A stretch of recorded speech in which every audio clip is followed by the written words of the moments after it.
ჯგუფური ძალადობის ორგანიზება და მასში მონაწილეობა ამ ბრალდებით პოლიციამ ერთი მოქალაქე დააკავა. შინაგან საქმეთა სამინისტროს ცნობით 2 ნოემბერს გვიან ღამით ბრალდებულმა ერთ-ერთი სუპერმარკეტის თანამშრომლებს სიტყვიერი შეურაცხყოფა მიაყენა, რის შემდეგაც თავის ნაცნობს და მის თანხმლებ პირებს სუპერმარკეტის 2 თანამშრომელი აცემინა. დანაშაულში მონაწილე ყველა მოქალაქე იდენტიფიცირებულია.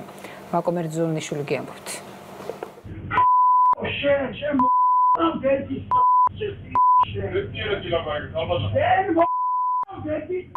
ჯგუფური ძალადობის ორგანიზებით და მასში მონაწილეობის ბრალდებით პოლიციამ მანანა გიორგობიანი დააკავა. შინაგან საქმეთა სამინისტროს მიერ გავრცელებულ ვიდეოში კარგად ისმის, რომ ქალი სიტყვიერ შეურაცხყოფას აყენებს მაღაზიის კონსულტანტებს. შემდგომ კი ემუქრება. რატომ დაიწყო კონფლიქტი ამ ვიდეო მასალაში არ ჩანს.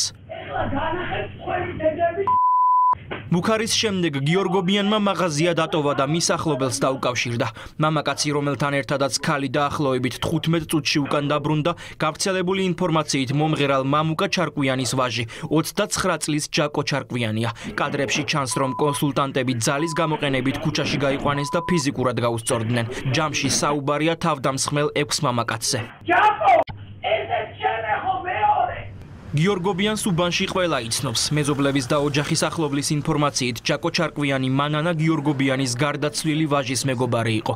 მათივე ინფორმაციით, ქალს ფსიქიკური პრობლემები აქვს. მომხდარზე გვიყვება მაღაზიის მენეჯერიც. მისი თქმით, დაშავებული კონსულტანტები სასწრაფო დახმარების ავტომობილით გადაიყვანეს სამედიცინო დაწესებულებაში. 19 და 21 წლის ბიჭები ღამის ცვლაში მუშაობდნენ.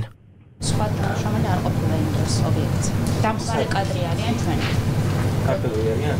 აზერბაიჯანელი. ეხლა კარგად არიან, გამოწერილები არიან და სახში იღებენ რაღაც მედიკამენტებს. დაწერეს სარჩელი. შეტანილი ქონდათ იმ დღეს. ოჯახსაც ვიცნობთ, იმიტომ რომ ჩვენი მომხმარებლები არიან და შესაბამისად, ანუ ცუდის არაფრის თქმა არ შემიძლია. როგორც მანჩო ცოტა თავისებური გოგოა, მაგრამ ძალიან წესიერი და უწყინარი გოგოა. მანანა გიორგობიანი ახლა ბრალის წარდგენას ელოდება. სამართალდამცველებმა ჩხუბის მონაწილე 6-ვე მამაკაცის ვინაობა უკვე დაადგინეს. ახლა მათი ადგილსამყოფელის დასადგენად საგამოძიებო მოქმედებები მიმდინარეობს. დანაშაული 9 წლამდე ვადით პატიმრობას ითვალისწინებს.